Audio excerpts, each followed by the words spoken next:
The highest achievement of a human being is to become spiritually rich. What does it mean to be spiritually rich? To be overflowing through your heart, which means your heart is light, like a feather, not heavy, not dense, not weighing you down, not ridden with attachments, not ridden with suffering and pain, not holding on to any persona or any ego or any self-perception too tightly. It has been put beautifully by many others. And one way I like to think of it is the entire spiritual or religious experience is encapsulated in two words: let go. When you let go, you become free. When you are free from the shackles that bind you to all your material possessions, and it doesn't mean don't have material possessions. You can live materially rich, but your attachment, your fear of losing them, binds you to them. You buy a nice sports car, a luxury car. Every time you take it out, you're so overly fearful and worried somebody is going to key it, scratch it, bump into it. Tell me, are you free? Or are you trapped by fear? Are you shackled by fear, which is caused by the attachment to your material possessions? I've seen this phenomenon many times. The more beautiful things people hold, or carry, or own, they hang on to them so tightly. Hang on to them for dear life. Because, oh no, we cannot destroy our nice, beautiful things. We cannot let them to tarnish. We cannot let them to be scratched. And now I'm full of worry. I'm full of fear. I'm binded by all of these attachments and things. Now we talk about relationships. When we are so attached to another human being in relation to who we think we are, this can bind us to the fear of loss. And this is a very hard attachment to soften. But there's going to come a time in all our lives that we are going to lose people that we love. We are going to lose people that we care about so deeply. And you're not going to have a choice but to let them go. To allow the bondage between you and them to soften. But to hold their memory dear in your heart. And grief is a natural process of becoming lighter. And so many hold on to grief and don't let it pass, don't let it move. Grief is actually a very deep celebration of love. How much you loved an individual, how much you still love them, and how much feeling you feel in your heart.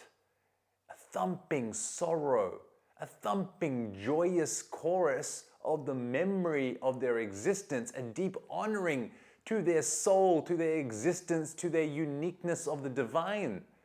That is grief, a deep honoring of that unique expression of the divine, of God, of the Nawal, which the South Americas like to speak of. Now, in the Egyptian judgment, does your heart weigh less than a feather? And if it does, the gates of glory open for you. Paradise, heaven.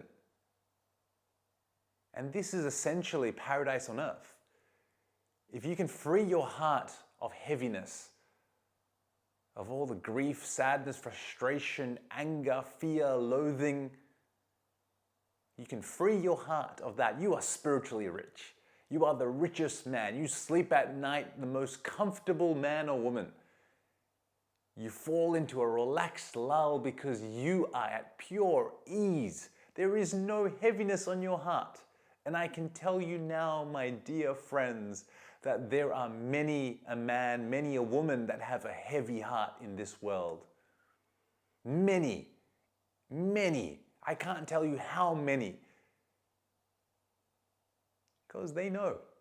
The divine in them knows what they carry, the burden of their actions, the burden of their attachments, the burden of their accumulation. For what? What did they trade? And there are many in-line harmonious ways to gather possessions but not be attached to them. My aim in life is to not be materially poor. It is to be materially rich but not hold attachment to them, and to use my materials to help all of those around me, to help all the peoples of the world. If I collect resources, it is only to help all my brothers, sisters, and cousins that are not blood, but are of the deepest blood to me. This is my spiritual rich, to be free, to not worry, to not have fear, anxiety, and a heaviness on myself. So, my dear old friends, ones that I've known forever and a time, I am sending you the message to lighten your heart. Deburden yourself, remove attachments. But how, you may ask? How do we do these grand things? Well, one way we can start is by practicing less and less and less attachment. By remembering what we are, truly behind our masks, behind our ego, behind who we think we are, is this infinite divine source of God and love. And why would that part of you that is infinite, that cannot die, why would it worry about the attachments of this world, this earth, this momentary lifetime? It doesn't. It wouldn't. So we must remember that part of ourselves daily. This is how we practice non-attachment. When we remember what we are, we're suddenly less attached. If you're enjoying these videos, it would kind of help me to like, subscribe, comment, share it with a friend. I make these because I truly enjoy the deep meditative states I enter, and I love sharing some of the wisdom from them. From my heart to your heart, to the absolute heart of the universe, I'm sending you infinite abundance of love. Vaheguru, Namaste, Satnam, Aho, Yahweh, let it be.